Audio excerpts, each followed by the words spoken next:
Estamos, ya conocen, en la serie de predicación que hemos llamado ¿Quién es Jesús de Nazaret? Una serie que a través del Evangelio de Juan nos está llevando a acercarnos un poco más a la persona, al significado de quién es Jesús. Decía yo estos días de atrás, en uno de los temas, que me encanta cómo hemos llamado esta serie, porque me recuerda mucho ese momento tan especial en las Escrituras, que Jesús, ¿no?, les pregunta a sus discípulos: ¿y quién dice la gente que soy yo? Y todavía Jesús, después de oír las erráticas respuestas que le dan, es más confrontativo, más directo, y les pregunta a los discípulos: ¿y vosotros? ¿Quién decís que soy yo? Así que esta serie para mí es hermosa, hermanos, porque nos permite a nosotros conocer mejor a Jesús a través de esos grandes yo soy que están en el libro de Juan. Esto nos está permitiendo acercarnos más a la persona, al mensaje de nuestro Señor Jesucristo. Pero ojalá también nos permita, para aquellas personas que todavía no creen en Jesús, que tal vez se acercan a nosotros, que nos preguntan, poder decirles también quién es Jesús de Nazaret. Hermosa serie. Así que hemos venido viendo diferentes títulos, diferentes significados. Y hoy, acercándonos también al tiempo tan especial de Semana Santa, vamos a ver a Jesús como el sacrificio perfecto. Jesús es también el Cordero inmolado. Jesús es también el sacrificio perfecto para Dios y para nosotros los hombres. Quiero pedirte que te pongas en pie. Vamos a leer la Escritura y luego vamos a orar para entrar en detalle a la predicación. Vamos a ir al Evangelio de Juan. Ya digo que estamos centrándonos en el Evangelio de Juan, al capítulo 19, los versículos que van del 16 al 30. Juan 19, del 16 al 30. Dice así la palabra del Señor. Así que entonces nos está hablando de Pilato. Pilato lo entregó a ellos para que fuese crucificado. Tomaron pues a Jesús y lo llevaron. Continuemos. Y él, cargando su cruz, salió al lugar llamado de la Calavera, y en hebreo Gólgota. Y allí le crucificaron, y con él a otros dos, uno a cada lado, y Jesús en medio. Escribió también Pilato un título que puso sobre la cruz, el cual decía: Jesús Nazareno, Rey de los Judíos. Y muchos de los judíos leyeron este título porque el lugar donde Jesús fue crucificado estaba cerca de la ciudad, y el título estaba escrito en hebreo, en griego y en latín. Dijeron a Pilato los principales sacerdotes de los judíos: no escribas, Rey de los Judíos, sino que él dijo: soy Rey de los Judíos. Respondió Pilato: lo que he escrito, he escrito. Cuando los soldados hubieron crucificado a Jesús, tomaron sus vestidos e hicieron 4 partes, una para cada soldado. Tomaron también su túnica, la cual era sin costura, de un solo tejido, de arriba abajo. Entonces dijeron entre sí: no la partamos, sino echemos a suerte sobre ella, a ver de quién será. Esto fue para que se cumpliera la escritura que dice: repartieron entre sí mis vestidos, y sobre mi ropa echaron suertes.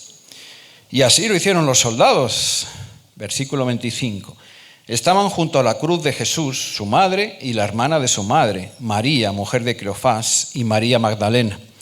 Cuando vio Jesús a su madre y al discípulo a quien él amaba, que estaba presente, dijo a su madre: mujer, he ahí tu hijo. Después dijo al discípulo: he ahí tu madre. Y desde aquella hora el discípulo la recibió en su casa. Después de esto, sabiendo Jesús que ya todo estaba consumado, dijo, para que la escritura se cumpliese: tengo sed. Y estaba allí una vasija llena de vinagre. Entonces ellos empaparon en vinagre una esponja y poniéndola en un hisopo, se la acercaron a la boca. Cuando Jesús hubo tomado el vinagre, dijo: consumado es. Y habiendo inclinado la cabeza, entregó el espíritu. Vamos a orar. Ahí, ¿cómo estás? Señor Dios Padre Todopoderoso, a ti sea la gloria y la honra, Señor, por siempre. Padre, te alabamos y te adoramos y te honramos, Señor. Gracias, Papá, porque hoy nos reúnes aquí, Señor, en torno al Señor Jesús, en torno a esta palabra, Señor, en torno a tu cruz. Señor, Tú nos has traído para poder adorarte y honrarte, pero también nos has traído, Señor, para escucharte. Yo te suplico y te ruego que así sea, Señor. Que callen las voces de los hombres, Señor, y podamos escucharte a ti, Padre, que tu palabra sea empoderada por tu Espíritu Santo, Señor. Y que puedas, Señor, decirnos aquello que necesitamos oír. Señor, tú sabes, mejor que nadie, mejor que nosotros mismos, lo que necesitamos cada uno, Padre. Sea, Señor. Hemos venido a escucharte, hemos venido, Señor, a honrarte. Hemos venido, Señor, a ser tocados por ti. Te lo suplicamos, Señor Jesús. Sé tú ministrándonos, sé tú hablándonos en este tiempo. Gracias, Padre bueno. En el nombre de Cristo oramos. Amén, Señor. Siéntense, tomen asiento. Bueno, la cruz del Señor, la crucifixión, este pasaje de Juan, nos habla de eso. Claro, como no podía ser de otra manera, la narración de la cruz de Cristo está en los 4 evangelios, en todos ellos. Y la verdad es hermoso estudiarla y leerla comparando los 4, porque cada uno de ellos va aportando algo más de información. Y así tenemos un cuadro totalmente descriptivo de aquel momento tan duro, pero a la vez tan importante, tan necesario, tan impresionante para todos nosotros y para toda la humanidad. Para toda la humanidad. Ya dijimos, estamos centrándonos en el Evangelio de Juan, porque es a través del Evangelio de Juan que estamos viendo esos grandes yo soy. Yo soy el verbo divino encarnado. Así empezamos. Yo soy el pan de vida. También lo hemos visto. Yo soy la luz del mundo, dice Jesús. Yo soy el buen pastor. Yo soy el camino, la verdad y la vida, fue lo que vimos la semana pasada. Y hoy, aunque Jesús tal vez no lo dice a viva voz, sí lo dicen sus actos, que es lo que vamos a repasar y es lo que hoy vamos a ver en esta predicación. Jesús es el sacrificio perfecto. Jesús es varón de dolores también. Jesús es el siervo sufriente. Y nada de esto quita nada de lo anterior. Porque para que nos entendamos, Jesús no podría ser ese buen pastor que no es el asalariado, sino el dueño, que no entra por la puerta trasera, sino que entra de frente. Jesús no podría ser ese buen pastor que da la vida por sus ovejas, si no fuera también el sacrificio perfecto. Jesús va a cumplir con eso, va a cumplir con eso. Jesús se ha preparado desde el principio, y aunque la cruz de Cristo para sus discípulos y para mucha gente en aquel entonces es una sorpresa, es un impacto, para Jesús no. Para eso he venido, Él lo tiene bien claro, ese es su cometido, eso es lo que quiere, eso es lo que necesita hacer. En Juan 12, Jesús va hablando y preparando a sus discípulos y les dice: ha llegado la hora para que el Hijo del Hombre sea glorificado. De cierto os digo que si el grano de trigo no cae en la tierra y muere, queda solo. Pero si muere, lleva mucho fruto. Jesús es ese grano de trigo. Él sabe que tiene que morir para que muchos otros, tú y yo, podamos vivir. Jesús añade: el que ama su vida la perderá, y el que aborrece su vida en este mundo, para vida eterna la ganará. Y Él, como siempre, no es un demagogo, no es un maestro que predica unas cosas y luego hace otras. No, Jesús es íntegro, es perfecto. Y lo que predica, lo que enseña, lo cumple. Y Jesús va a entregar su vida en rescate por muchos, en rescate por muchos. Jesús es el sacrificio perfecto para Dios. ¿Cómo no iba a serlo? Miren, la palabra dice: sin justicia no hay paz. Y la palabra es real y es verdadera. Y también se cumple en nuestras vidas y en nuestras sociedades. Aquí hay representadas un montón de naciones, muchas naciones, gloria a Dios, porque así es su iglesia. Estoy convencido de que en las diferencias de nuestras naciones, de cada uno de nosotros, hay cosas comunes como el tema de un sistema judicial. Seguro que en tu nación, como en España, como en otras, en todas, hay un sistema judicial que puede ser bien distinto en función de los países y de los gobiernos, pero que tiene algo en común, que es cuando alguien comete un delito, cuando alguien comete una falta, hay jueces, hay tribunales y tiene que pagar por ello. Seguro que tenemos en común entre nuestros países que cuanto más grande es la falta, más grande suele ser la pena con la que hay que redimirla,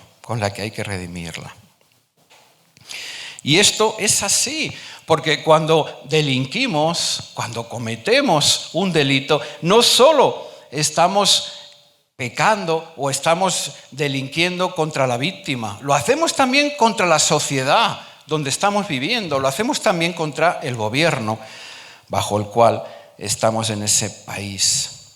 Esto es la ley de los hombres y se cumple con sus matices, pero se cumple a lo largo de todo el planeta. Y si eso es para los hombres que somos imperfectos, que somos pecadores y que nuestras leyes y hasta nuestra justicia es imperfecta y está caída, ¿cómo no va a ser así para nuestra relación con Dios? Dios es santo, santo, santo. Él es perfecto. Y cuando nosotros pecamos contra Dios, esa es la falta más grave y más grande de todas. Es la más enorme porque no hay autoridad mayor que Él. No hay gobierno ni nación más grande que nuestro Dios. Él es el único y santo Dios todopoderoso.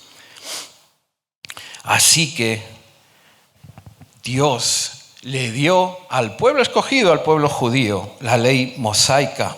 Eso está en el Pentateuco, los 5 primeros libros, pero específicamente si tú quieres averiguar más, puedes ir al libro de Levítico y ver con detalle cómo el Señor le dio al pueblo de Israel, al pueblo judío, toda una serie de normas de cómo debían expiar sus pecados, cómo debían pagar sus faltas. Ahí lo podemos ver. Era una ley ceremonial, iniciada y dada por Dios a los hombres, pero que con el paso de los años y con el paso del tiempo, porque así somos nosotros los hombres, se fue distorsionando, se fue corrompiendo por la mano del hombre. Se fueron añadiendo cosas y se fue volviendo algo que en principio era para Dios y que era sagrado y que era puro, se fue contaminando. Esa expiación de pecados se hacía con sangre, sacrificando, decía la palabra, un animal limpio. Limpio quería decir, hombre, esto es para Dios, es una ofrenda a Dios y encima es por mis pecados. Entonces tenía que ser lo mejor, las primicias, lo mejor, el mejor animal de todos para ti, Señor, para ti. Esa era la idea. Pero poco a poco todo eso se fue distorsionando. Si recuerdan en los evangelios, hay un momento en el cual Jesús llega a Jerusalén y va al templo y lo ve lleno de mercaderes, lo ve corrompido, sucio, y hace ese hato con unas cuerdas y los golpea y derriba las mesas de los cambistas y los saca de allá. Habéis convertido la casa de mi padre en cueva de ladrones, dice él. No solamente lo hace porque están violando la santidad del templo, lo hace también Jesús porque en ese peregrinaje que tenían los judíos, que iban al templo también para llevar sus ofrendas, sus animales, para expiar sus pecados, allí había personas que comerciaban con eso, para que tal vez no tuvieran que hacer el viaje tan largo, porque eran peregrinos, muchos de ellos venidos de lejos, con sus propios animales, allí se vendían. Pero ¿saben qué? Vendían los peores animales. Los animales que no les servían en sus casas y en sus granjas, animales enfermos, eso es lo que vendían. Y además lo hacían con precios de usura, desproporcionados. Todo eso, viéndolo Jesús le dolía en el alma, porque se transgredía toda esa ley. Pero no solamente era con las ofrendas, también eran los sumos sacerdotes, herederos de Aarón y de los levitas, puestos ahí de parte de Dios para que fueran los mediadores en esa expiación de pecados entre los hombres y Dios. Estos sumos sacerdotes también, con el paso de los años y del tiempo, se habían corrompido de una manera terrible. Ahí estaba el ejemplo de Caifás, el sumo sacerdote, que viendo a Jesús no le reconoció como el Mesías, el que Cristo esperado, sino que solamente vio en él un rival espiritual religioso que tal vez le podía quitar a él su primacía religiosa sobre el pueblo y por eso todo su afán era detenerlo, todo su afán era crucificarlo.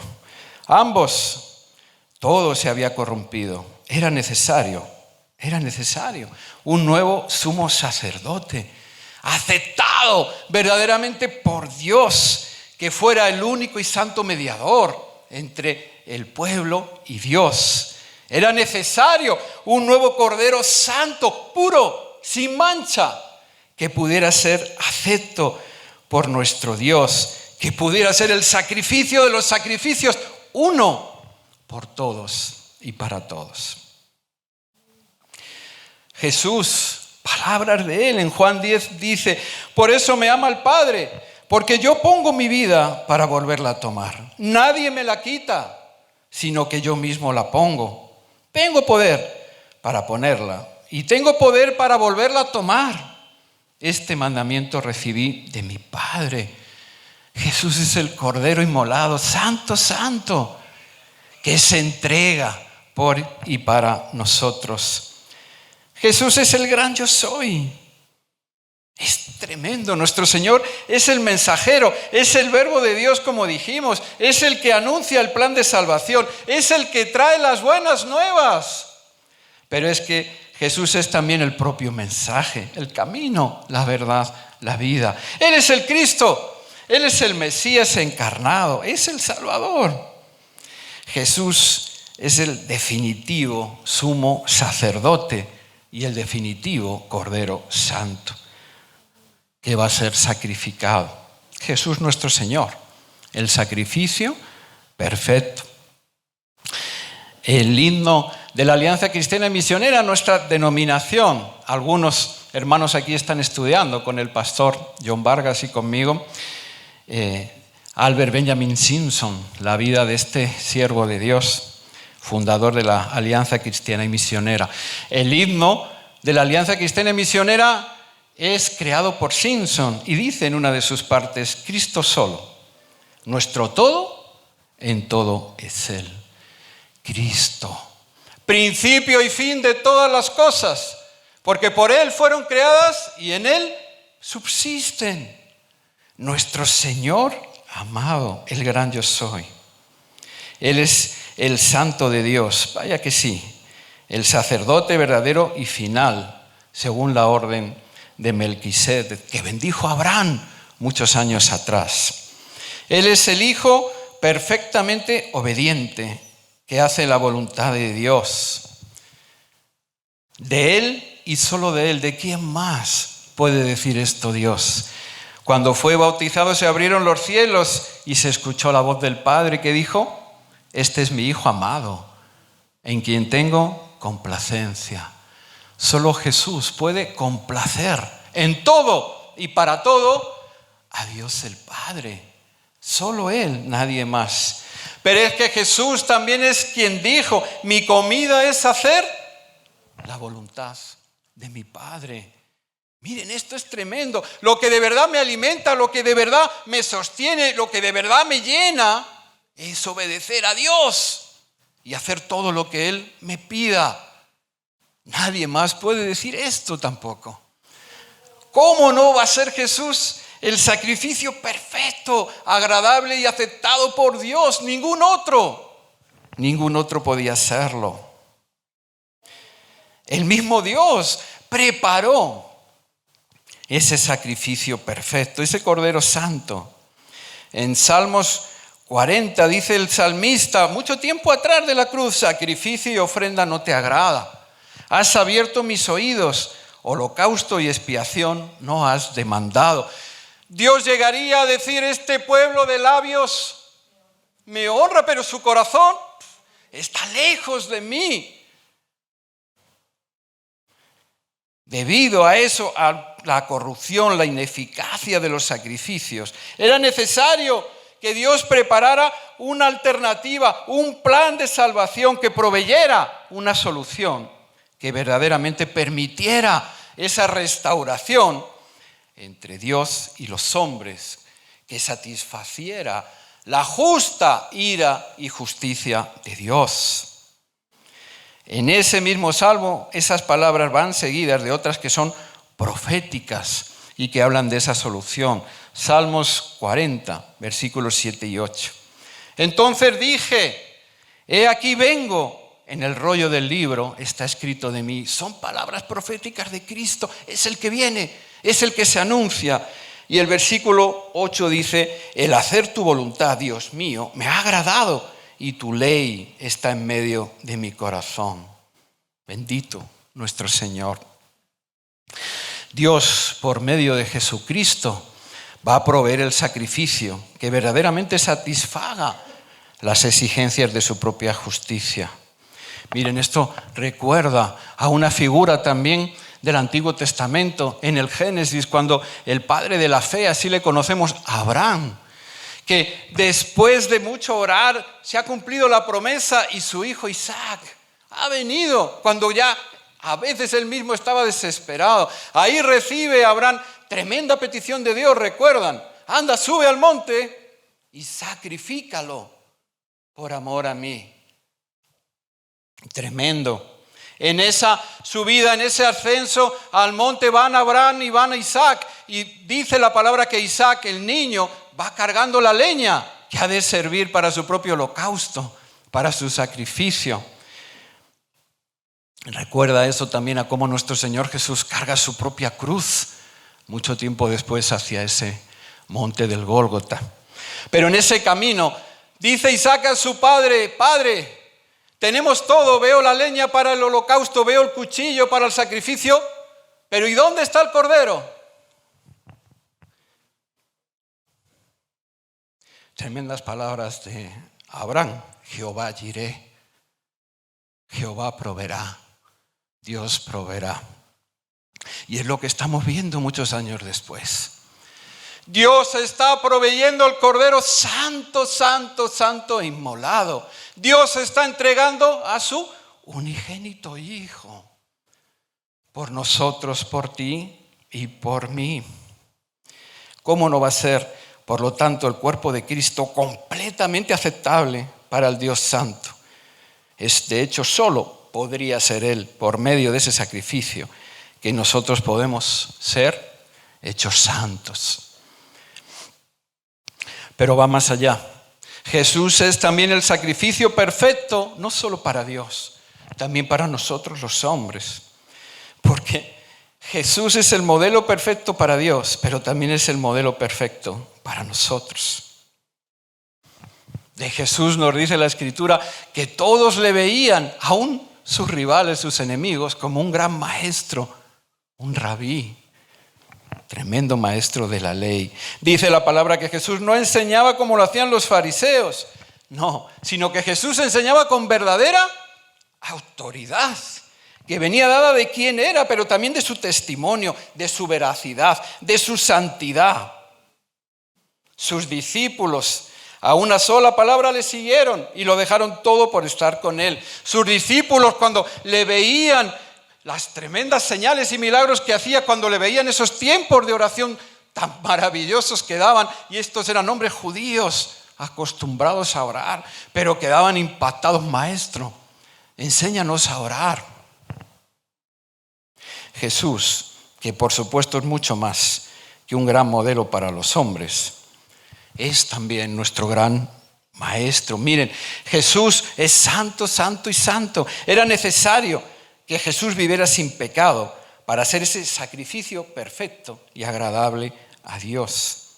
El alto nivel de su vida moral, espiritual y ética hizo posible que cuando sus enemigos le rodeaban y le desafiaban, también Jesús, ¿quién puede decir esto, hermano? Yo no puedo, ni tú, ni creo que nadie. Jesús era el único que podía decir, ¿quién de vosotros me halla culpable de pecado? Tremenda afirmación del Señor. Hebreos nos dice de Jesús, por tanto, Hebreos 4:14, teniendo un gran sumo sacerdote que traspasó los cielos, Jesús, el Hijo de Dios, retengamos nuestra profesión, porque no tenemos, escucha bien, un sumo sacerdote que no pueda compadecerse de nuestras debilidades, sino uno que fue tentado en todo, según nuestra semejanza, pero sin pecado. Jesús es el único que puede decir eso. Jesús fue tentado incluso en el desierto hasta por el mismo diablo, ¿recuerdan? Que directamente le tentó y trató de hacerle pecar y trató de hacerle abandonar el camino que por obediencia a Dios, por amor a nosotros y por voluntad propia, Cristo había tomado. Viviendo así, Jesús cumplía también la palabra de Dios escrita en el Antiguo Testamento: sed santos, porque yo, el Señor vuestro Dios, soy santo. Y con su ejemplo nos enseñaba a nosotros, sus seguidores, a buscar con la ayuda de su Espíritu Santo esa perfección moral igualmente alta. El propio Pilatos, gobernador romano, quedó impresionado, impactado por la presencia de Jesús, al cual, si repasamos las Escrituras, intentó salvar y evitar la crucifixión, pero no pudo. Pero Pilatos estaba turbado delante de Jesús. Su esposa había soñado con Jesús y su esposa le había dicho: ten cuidado de no hacer daño a este hombre porque es un varón santo, es varón de Dios. Y Pilato, ante la presencia del Señor, repetía a la multitud que estaba allí fuera, manipulada por Caifás y por el Sanedrín, buscando crucificar a Cristo. Repetía: no hallo ningún delito en él. No lo hallo. Pilato intentó, cumpliendo la tradición judía de la Pascua de aquel tiempo, salvar a Jesús, cumpliendo y sacando a dos reos. ¿A cuál de los dos queréis que perdone? Pero el pueblo estaba ya envenenado por los enemigos de Cristo y tuvo que perdonar a Barrabás, aquel ladrón homicida. Fue perdonado en lugar del inocente, santo, santo Jesús. Pilato le azotó con dureza para ver si de esa manera podía contentar la sed de sangre de aquel pueblo. Y otra vez lo sacó. Mirad, os lo traigo fuera para que entendáis que ningún delito hallo en él. Pero Jesús estaba dispuesto a cumplir con aquello que Dios le había pedido y que se había propuesto. Jesús es digno de honra. Es digno de ser seguido y servido por nosotros los hombres, las mujeres. Él es el sacrificio perfecto también para nosotros, porque su vida, su testimonio, su amor hacia nosotros fue y es perfecto. Por eso le llamamos y le aceptamos como nuestro buen pastor, porque nos ganó con su vida, con su obra, con su muerte en la cruz que nos pertenecía a nosotros. A nosotros. Pilato llegó a decirle: ¿a mí no me contestas? ¿No te defiendes? ¿Eres tú el rey de los judíos? ¿No sabes que tengo autoridad para salvarte o para condenarte? Nuestro Señor, que en medio de tremendo calvario, en medio de tremenda prueba, no perdió ni un ápice de su santidad, de su dignidad, porque la dignidad de Cristo no estaba en función de los acontecimientos, sino en función de quién era, de quién era. Le dijo: ninguna autoridad tendrías sobre mí si no te hubiese sido dada. De alguna manera Jesús le decía: yo solo respondo ante mi máxima autoridad, que es mi Padre, Dios Todopoderoso. Así que Jesús, que tuvo en su mano tantas veces salvarse, que tiempo atrás, cuando Pedro sacó la espada, porque era cuando le iban a arrestar y lo trató de defender a espada, le paró y le dijo: ¿qué haces? ¿Acaso no sabes que podría llamar ahora mismo a miles de ángeles? Pero no es eso, yo no he venido para eso. Yo he venido para entregarme. Jesús, que le llegó a decir a Pedro cuando empezó a hablar a los discípulos que era necesario ir a Jerusalén, que le iban a apresar, que iba a padecer cuando intentó prepararlos. Pedro: no, que nada de esto te acontezca. Y Jesús le habló con dureza: apártate de mí, Satanás, porque me eres tropiezo. Cristo tenía una hoja de ruta. Cristo tenía un plan que ejecutar y que cumplir. Y toda esa hoja de ruta dirigía hacia la cruz del Calvario.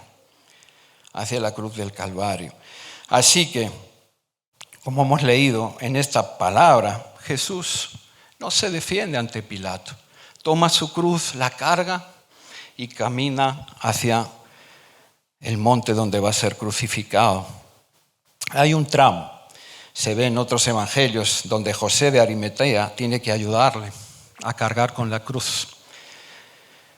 ¿Cómo recuerda eso también las palabras de Cristo? Que son para ti, que son para mí, que son para su iglesia.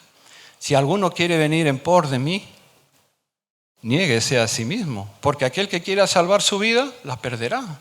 Mas el que la pierda por causa mía, la hallará.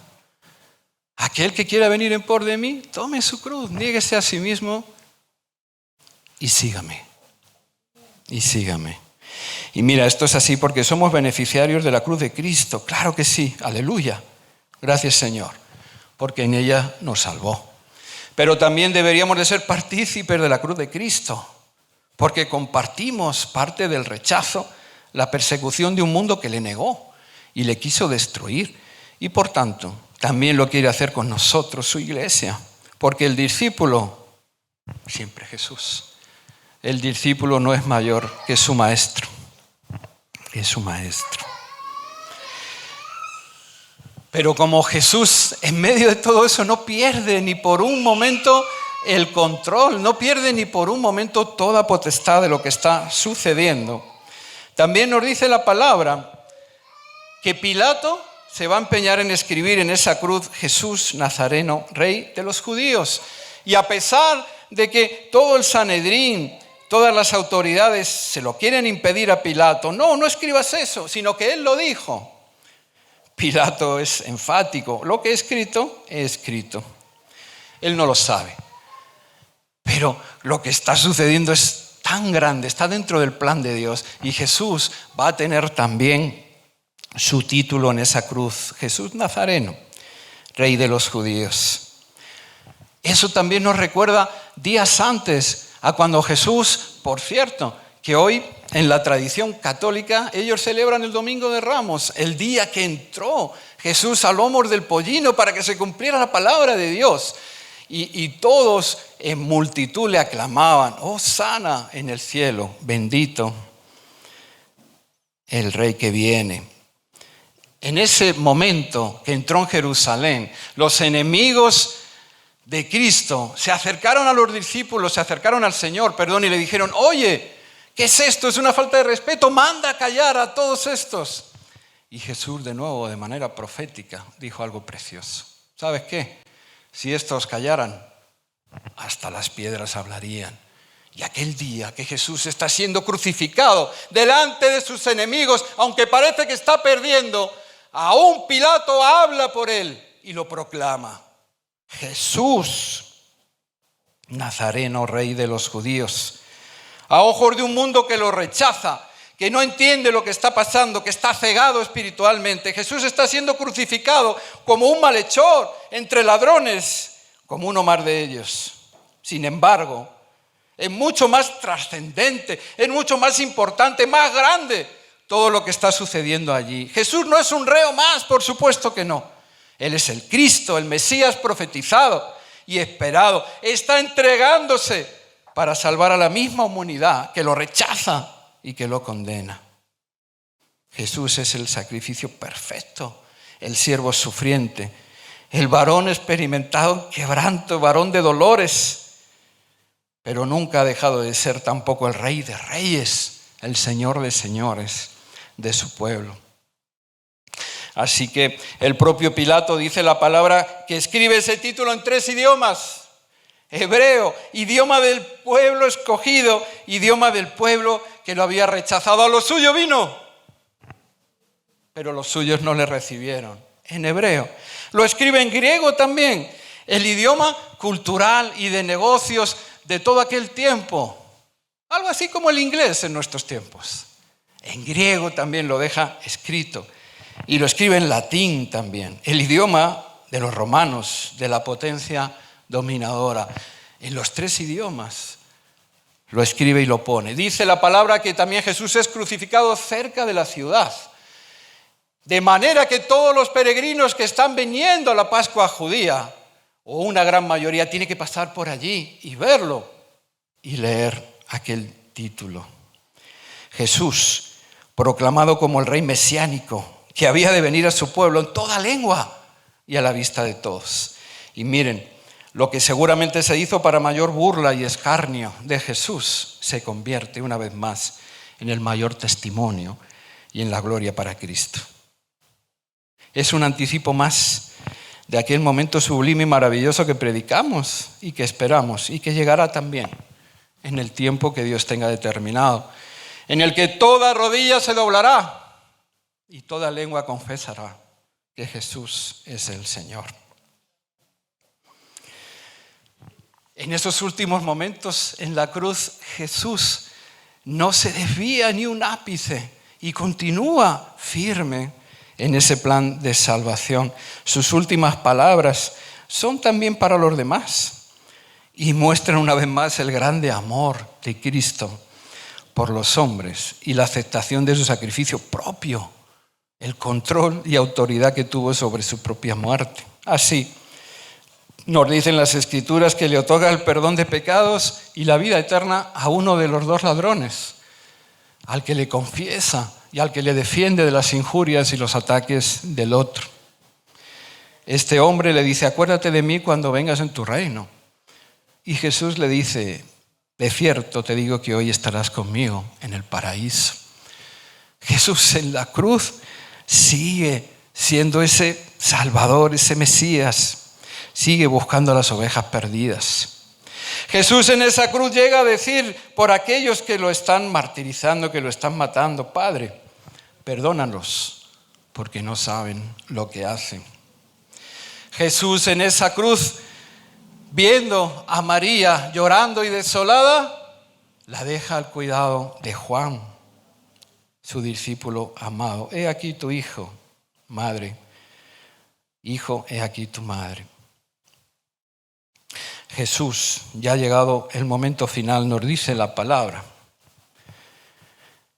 que justo antes de expirar dice: consumado está, y entrega su espíritu. Ese consumado está tiene un término griego que se dice, seguro que no lo pronuncio bien, tetelestai. Esa es la palabra griega, que viene a significar: ha sido terminado. Esas son las últimas palabras de Cristo. Consumado está, tetelestai.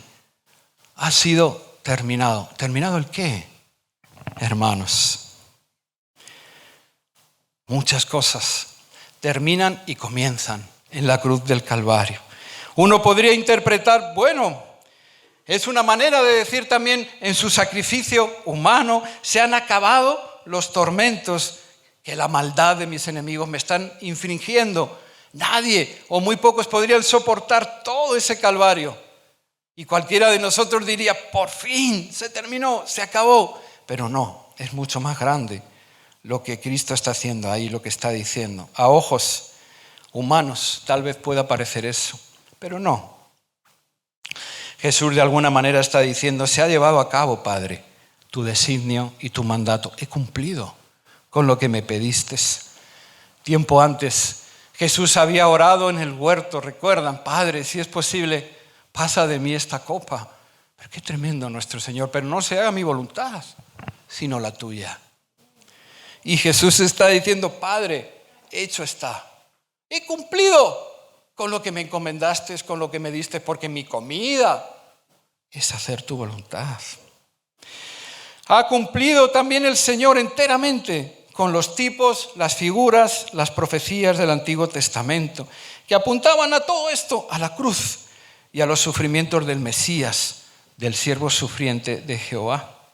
Miren, no solo se ha cumplido la voluntad de Dios, también se ha cumplido la palabra de Dios, porque cielo y tierra pasarán, pero su palabra no pasará.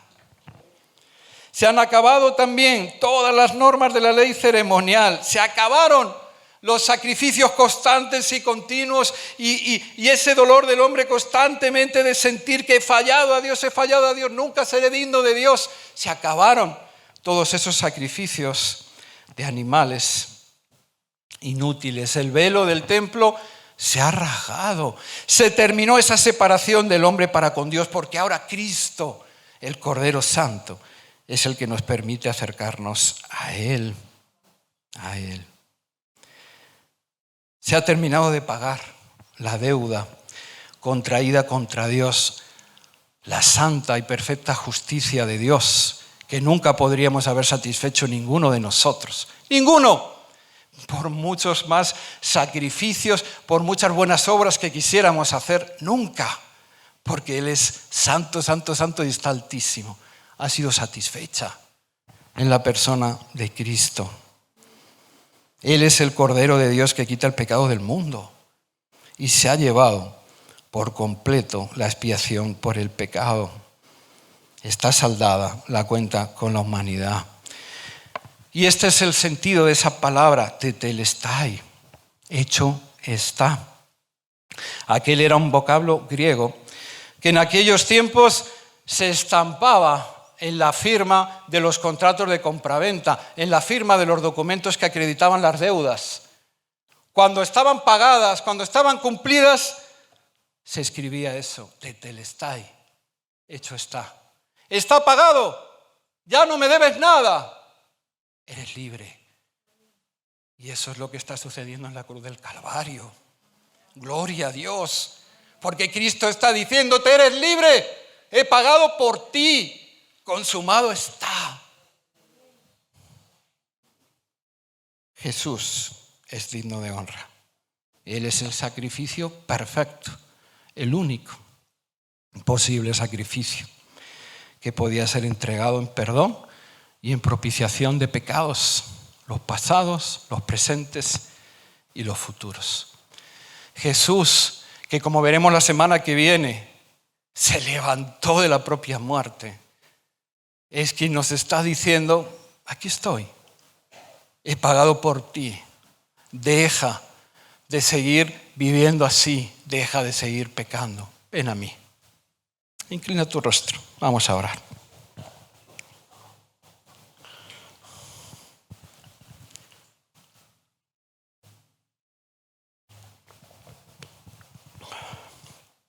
Señor, no sé qué decir. Padre Todopoderoso, Señor, no. Cuando nos acercamos, Señor, a tu presencia, cuando, Señor, comenzamos a descubrirte, a verte, cuando, Señor, empezamos a entender mínimamente, porque nuestras mentes son tan limitadas, Señor, y nuestros corazones tan duros, cuando empezamos a ver solamente, Señor, un poquito del grande amor, Señor, que tú nos tienes, de tu hermosura, de tu entrega, Señor, por y para nosotros, se acaban las palabras, Padre Todopoderoso, Señor. No hay forma de expresarnos. Señor, por eso lo hacemos en oración. Señor, por eso nos acercamos a ti humillados. Señor, yo me humillo delante de ti. Y, Señor, te confieso una vez más como mi Señor, mi Salvador. Y te doy las gracias, Padre Todopoderoso, Señor, porque yo no soy digno, ni mucho menos. Señor, porque yo soy pecador. Y sin embargo, Padre de la gloria, Señor, tú ocupaste allá mi lugar, Señor. Tú cargaste con mi deuda. Tú, Señor, pagaste con tu propia sangre por ella. Señor, gracias porque ahora puedo acercarme a la presencia, Señor, a tu presencia. Y hacerlo, Señor, a cada momento del día, Señor. A pesar de que sigo fallando, Señor. Gracias, papá, porque, Señor, tú me has perdonado lo pasado, lo presente y lo porvenir. Gracias, Señor, porque tú me estás, Señor, guiando, porque tú eres mi buen pastor. Gracias, Señor, porque tú has preparado allá morada contigo, Señor. Porque cuando llegue aquel maravilloso y precioso momento, Señor, yo te quiero escuchar diciendo, buen siervo y fiel, pasa y entra al gozo de tu Señor. Gracias, Señor, porque tú has hecho eso por toda tu iglesia, Padre Santo. Gracias, Señor, porque nos has permitido formar parte de tu cuerpo aquí en la tierra, Señor. Tú eres nuestra preciosa, preciosa y santa y perfecta cabeza, Señor. Gracias, Señor, porque como hoy podemos reunirnos, congregarnos, Señor. Porque somos aceptos. Qué cosa tan grande, papá. Porque tu palabra lo dice. Muchos son los llamados, pero pocos los escogidos. Señor, hoy mi corazón, lloro también, Señor, por los que estén orando parecido. Nuestros corazones, Señor, rebosan gratitud, Padre Santo. Porque tal vez cuando nadie nos aceptaba, Señor, tal vez cuando nosotros mismos en otro tiempo, Señor, ni siquiera estábamos a gusto con lo que hacíamos, con lo que vivíamos, Señor, cuando estábamos perdidos, rechazados, desamparados, dando palos de ciego, pues llegaste tú, Señor, y nos enseñaste y nos mostraste, Señor, tu obra preciosa, salvadora en esa cruz. Y nos dijiste, ¿sabes qué? Ven conmigo, sígueme. Si tienes cosas que te atormentan, si has hecho cosas de las cuales te arrepientes, si no hay paz, si no hay gozo en tu vida, Jesús te dice, hecho está, consumado está. Ven a mí porque yo he pagado por ti. Jesús es ese buen pastor que da la vida por sus ovejas. Es el que viene en busca de la oveja perdida. Es el que viene en busca del descarriado, que necesita volver a la casa del Padre. Jesús anhela hoy, porque Él está presto siempre, que tú regreses, que tú le entregues tus pecados, que tú le entregues tu dolor, que tú vacíes tu corazón delante de Él, porque no hay un lugar más seguro, más precioso que estar a los pies de Cristo. Esa cruz que simbolizaba la muerte, que simbolizaba lo más terrible, lo más horrible para aquella sociedad, instrumento de tortura, instrumento de maldición, en manos de nuestro Señor Jesús, se convirtió en instrumento de vida, en instrumento de perdón, en instrumento de salvación. Deja de luchar contra el Señor y acércate a Él, porque Él al corazón contrito y humillado no lo desprecia. Acércate, ríndete, porque será la mayor ganancia que puedas tener, no solo en esta vida, que es efímera y es pasajera, sino en la vida por venir, que será a su lado y en su gloria, compartiéndola, disfrutándole, adorándole, alabándole, estando con Él para siempre. Oh, gracias, Señor. Señor, tú que ves los corazones, tú que escuchas nuestras oraciones, oro especialmente, Señor, por los que hoy tal vez estén orando así, ahí en sus casas, a través de las redes, Señor, aquí en la iglesia, Señor, no importa el lugar, importa, Señor, caer de rodillas delante de ti. Padre amado, precioso, en el nombre de Cristo, autor y consumador de nuestra fe. Señor, acéptanos cuando volvemos a ti, Señor. Limpia una vez más con tu sangre preciosa nuestros pecados. Y llénanos con tu Espíritu Santo, Padre de la gloria, para que ya siempre, Señor, podamos vivir en ti. Que así sea, Señor.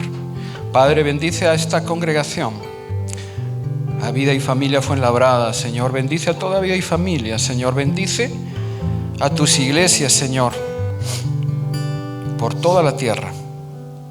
Gracias, Padre de la gloria. Te honramos porque solamente tú eres digno de honra, Señor. En el nombre de Cristo. Amén, Padre Santo.